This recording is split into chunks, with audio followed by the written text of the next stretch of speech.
Welcome to the Weekend series, and it's brought to you by PJ, the author, aka the African King, aka the Ghetto Superstar. I'm going to be talking about the heart posture of men. I want to share some light. From the beginning of this year, I've got a Bible app on my phone, and I chose a plan to read the Bible within a year.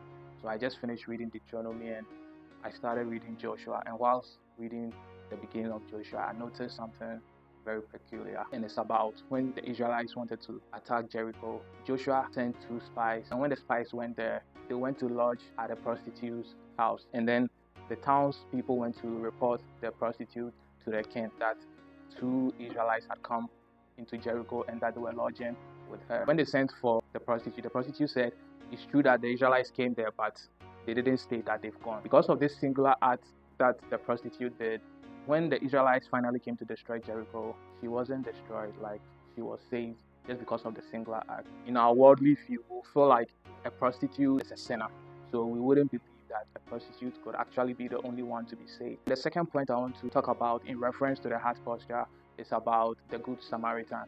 And in the parable of the Good Samaritan, you realize there was a Jew who was traveling and then he got robbed and beaten and left for dead on the road. And then a preacher passed, he didn't help. A Levite passed, he didn't help. So these 2 people were probably the best people who could have helped the man. And then the third person, the Samaritan, who actually helped the man, he wasn't even Jew, but he had compassion on the man, and then he helped the man. So because of that singular act, Jesus used that parable to preach and was like, having a compassionate heart and being kind-hearted is better than being religious. And then my third point that I want to talk about is when Jesus was on the cross with the 2 criminals. You realize one of them, even though he was on the cross, still wasn't repentant. He was like, yo, if you are the Son of God, why wouldn't you free yourself and free us too? I believe according to him, he felt like Jesus was a fraud because he was thinking, if you are the Son of God, then how come you're on the cross with us sinners? And then when you look at the other criminal, you realize he was repentant. He knew he was a sinner. Being crucified on the cross is a harsh punishment.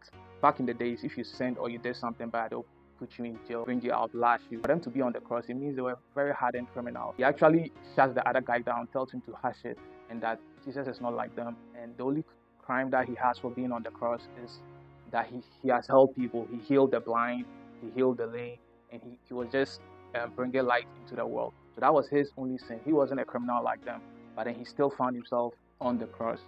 So I'm trying to say, because of that singular act, because of the heart posture of the second criminal, when he told Jesus, when you get to heaven, please remember me.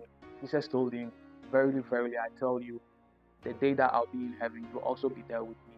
So I'm just trying to say, doing religious works is good, but having a kind heart, having a compassionate heart is better, just as Jesus said. I just want to tell all my fans out in the world, the millions and millions of PJ the Author fans, the billions of Weekends fans out there, I recently dropped my new album, Shalom Testimony, and it's out on all streaming platforms.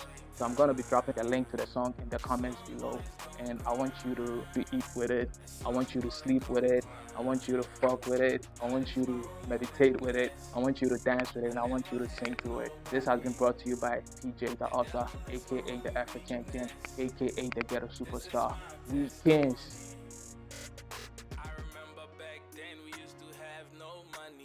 Always feeling hungry, there was never nothing for me. I remember back